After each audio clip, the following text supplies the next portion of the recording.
श्री शिवाय नमस्तुभ्यम ओम नमः शिवाय। नमस्कार दोस्तों, आप सभी लोगों का स्वागत है हमारे यूट्यूब चैनल भगवान की भक्ति में।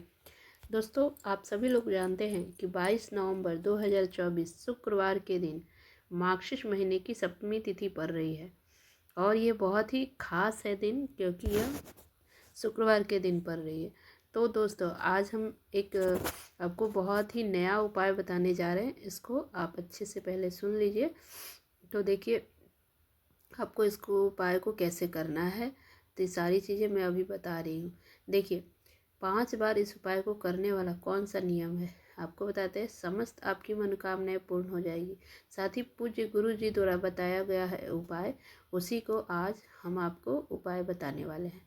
देखिए, इस उपाय को करना है कि शिवलिंग पर 3 विशेष स्थानों पर ओम बना देना है। इस उपाय को ऐसे ही करना है, ठीक है। यानी कि ओम का जो सिंबल होता है ना, अनामिका उंगली से आपको अपनी कामना, अपनी इच्छा, अपनी मनोकामना बोलते हुए, पूज्य गुरु जी ने कहा है कि अपना सारा मनोकामना बोलते हुए इसको 3 जगह आपको ओम बनाना है, ठीक है। इस वीडियो में आपको पूरा डिटेल आपको अभी बताने वाले हैं, तो आप अंत तक इस वीडियो को देखें, समझें, उसके बाद अपना उपाय कीजिएगा, ठीक है। और एक अनुरोध है उपाय बताने से पहले कि अगर हमारा वीडियो अच्छा लगे तो एक लाइक और सब्सक्राइब कर दीजिएगा, ठीक है। तो चलिए हम आपको उपाय बताते हैं। देखिए, अलग अलग अपनी मनोकामना के लिए सिद्ध उपाय है, तो ध्यान से सुनिए। कोशिश कर रहे हैं हम कि गुरुजी जो कथा में बताए हुए हैं उसको मैं सुनकर आपको बता रही हूँ, ठीक है। सबसे पहले आपको उपाय में पहला उपाय ये करना है कि गुरुजी ने बताया था कि यह उपाय इच्छा पूर्ति के लिए, मनोकामना पूर्ति के लिए है। गुरुजी ने कहा है कि उस समय पर करना है जब आप थक गए हो, आप मतलब लाचार हो गए, आपकी मनोकामना, बहुत पूजा पाठ अनुष्ठान कर लिए फिर भी आपकी मनोकामना पूर्ण नहीं हो रही है, तो इस उपाय को करना है। कामना के लिए आपको क्या करना है, महादेव जी के मंदिर में जाना है, ठीक है। आपको सबसे पहले आप मंदिर में जाएंगे। देखिए, कई उपाय जो है आपकी किसी भी चीज़ को लेकर कर सकते हैं, आपकी कोई भी मनोकामना पूर्ण करने के लिए इस उपाय को कर सकते हैं, ठीक है। गुरुजी ने बताया है कि उपाय को आपको कैसे करना है। 5 बार करने का क्रम है ये उपाय। आपको 5 बार मतलब कि हर हफ्ते में 1 बार आपको इस उपाय को करना है। हफ्ते में 1 दिन आपको इस उपाय को करना है, ठीक है। तो देखिए, इस मतलब गुरुजी ने बताया है कि 5 बार इसको करना है। मान लीजिए कि आप सप्ताह में 1 बार करते हैं, ठीक है, 7 दिन में 1 बार करते हैं, तो आपको आपको 5 बार करना है, तो 7 दिन के हिसाब से 35 दिन लगेंगे, ठीक है। 35 दिन में 5 बार उपाय को कर दिए और 36वें दिन आपको गुरुजी ने बताया है कि जिस कामना के लिए आप इस उपाय को कर रहे हो वो निश्चित पूरी होगी। तो आज सुनिए आपको किस तरह से इस उपाय को करना है। इसके लिए 5 बेलपत्र लेना है, कहीं से भी खंडित नहीं हो, टूटा हुआ नहीं हो, इस चीज़ का आप ध्यान रख लेंगे, ठीक है। उसके बाद साथ ही माता लक्ष्मी जी को सबसे ज़्यादा पसंद है कमल गट्टे का, ठीक है, कमल गट्टा लेना है, ठीक है। 5 बेलपत्र और 1 लोटा लेना है शुद्ध जल, ठीक है। कमल गट्टे ले लेना है, 5 बेलपत्र लेना है, शुद्ध जल लेना है, ठीक है, तांबे के पात्र में, ठीक है। और आपको क्या करना है, उसमें थोड़ा सा 2-4 बूंद जो जल लेंगे ना, उसमें गंगाजल मिला दीजिएगा, ठीक है। 5 कमल गट्टे और 5 बेलपत्र आपको लेने हैं। इसके साथ ही आपको कलश के अंदर थोड़ा सा गंगाजल लेकर, कलश लेकर आपको भोलेनाथ शिव जी के मंदिर घर के आसपास में हो वहाँ पहुँचना है, ठीक है। आपको करना है, भोलेनाथ का जो मंदिर होता है ना वो 24 घंटे खुला रहता है, ठीक है। तो आप सुबह में भी इस उपाय को कर सकते हैं, शाम में कर सकते हैं, इसमें कोई दिक्कत वाली बात नहीं है, ठीक है। एक चीज़ का ध्यान रखना है कि जब भी अपने घर से इस उपाय को करने के लिए आएंगे तो घर के मंदिर में एक एक दीपक भी साथ में लेते आएगा, गोल बाती का घी का दीपक एक लेते आना है, ठीक है। और शिवलिंग के शिव मंदिर में पहुंचकर शिवलिंग के पीछे की तरफ खड़े होना है। इससे आपका मुख जो है उत्तर की दिशा हो, उस तरह से खड़े हो जाना है। और दोनों हाथों में आप कलश जो आप लिए हैं उसको पकड़कर आपको सबसे पहले अपना नाम और गोत्र बोलकर आपको आपको ध्यान रखिए कि नाम और गोत्र बोलना है। और जिस तिथि को आप कर रहे हैं, जैसे कि मान लीजिए आप जिस दिन से कर रहे हैं कृष्ण पक्ष की सप्तमी तिथि को मान लीजिए कि आप कल होके शुरू कर रहे हैं, तो इस तारीख से आपको तिथि बोलना है। आगे कितने दिन तक करेंगे, उसके पश्चात आपको इस जल को अंदर में, जल के अंदर कमलगट्टे और बेलपत्र रखे हुए हैं। इस कलश का संपूर्ण जल जो है आप वहाँ पे शिवलिंग पर आपको समर्पित करना है, माता सुंदरी के स्थान पे समर्पित करना है। और आपको बता दें, एक चीज़ का ध्यान रखना है कि इस जल इतना धीरे समर्पित करना है कि इन अंदर के जो, इसी में आपने कमलगट्टा और बेलपत्र डाला है ना, तो इसको ध्यान रखना है कि कमलगट्टे और बेलपत्र डाले हैं हुए हैं वह निकल नहीं पाए, ठीक है। उसके बाद इसका ध्यान रखना है। फिर माता अशोक सुंदरी के ऊपर भी समर्पित करना है जल को, यहाँ पर केवल जल समर्पित करना है, ठीक है। इसके पश्चात 5 कमलगट्टे और 5 बेलपत्र जो आपको है उसको निकाल करके अपनी कामना कहकर, अपनी इच्छा कहकर, अपनी जितनी भी परेशानी है बोलकर, प्रार्थना कर कर भगवान महादेव की शिवलिंग पर एक एक करके समर्पित करिए। और बेलपत्र की डंडी जलाधारी की तरफ रहना चाहिए, इसका ध्यान रखिएगा। पत्ती का मुख जो है वो शिवलिंग की तरफ होना चाहिए, ठीक है। और अपनी कामना बोलकर इस तरह से आपको वहाँ पे जल को समर्पित कर देना है। और ये 5 बेलपत्र और 5 कमलगट्टे को शिवलिंग पर आपको समर्पित करके अपनी समस्त मांगों को, अपनी प्रार्थनाओं को वहाँ, कामनाओं को वहाँ बोलना है। पूज्य गुरु जी का बहुत ही अद्भुत और मतलब बहुत ही अचूक उपाय है, ज़रूर कीजिएगा। ये आपको आपके जीवन की इच्छाएं ज़रूर पूरी होगी 36 दिन के अंदर, गुरु जी ने कहा है। तो आप इस उपाय को ज़रूर कीजिएगा, आपको ज़रूर आपकी इच्छा पूरी होगी। तो चलिए हम एक दूसरा उपाय बताने जा रहे हैं। देखिए, शिवलिंग के पर 3 जगह आपको ओम बनाने वाला उपाय है। पूज्य गुरु जी ने कहा है कि जब कोई व्यक्ति क्या कार्य में बाधाएं आ रही हो, बहुत ज़्यादा परेशानी आ रही हो, कार्य नहीं हो रहे हो, नौकरी तलाश कर रहे हैं, नौकरी नहीं मिल रहा है, इंटरव्यू दे रहे हैं उसमें फेल हो जाते हैं, सरकारी नौकरी, प्राइवेट नौकरी के एग्ज़ाम दे रहे हैं फिर भी सफल नहीं हो रहा है, व्यापार बिजनेस सही नहीं चल रहा है, दुकान अच्छा नहीं चल रहा है, तो और जीवन में हमेशा परेशानी ही परेशानी हो रही है, आप कर्जा में फंसे जा रहे हैं, तो गुरुजी ने कहा है कि इस उपाय को एक बार ज़रूर करना चाहिए। तो आप ज़रूर इस उपाय, दूसरे उपाय को भी ज़रूर कीजिएगा, ठीक है।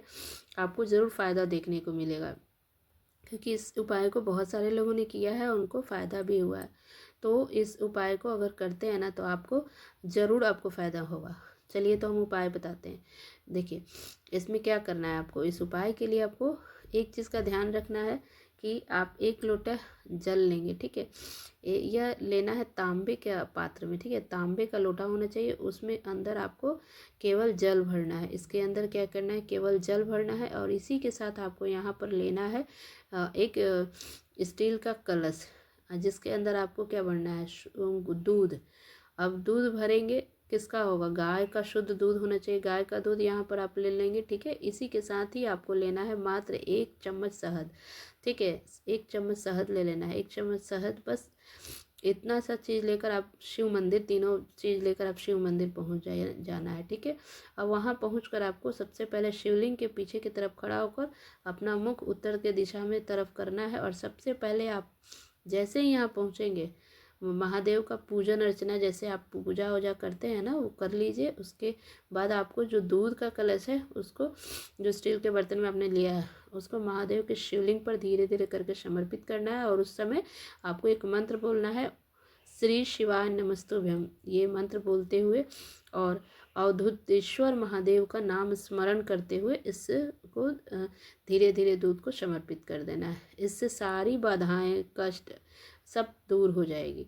दूध को समर्पित करने के पश्चात ही आपके दाहिने हाथ में जो 3 उंगलियां है, दाहिने हाथ की जो 3 उंगलियां है, जैसे 5 उंगलियां होती है, जैसे आपके दाहिने हाथ में दोनों अंगूठा और छोटी वाली उंगली को छोड़कर जो 3 उंगलियां बचती है ना, उस 3 उंगलियों से आपको अच्छे से क्या करना है, आपको शहद लगा लेना है। और इन तीनों उंगलियों से शहद लगा के, अब ध्यान से सुनिए, इसको क्या करना है, शिवलिंग पर ओम बनाना है शहद से, ठीक है।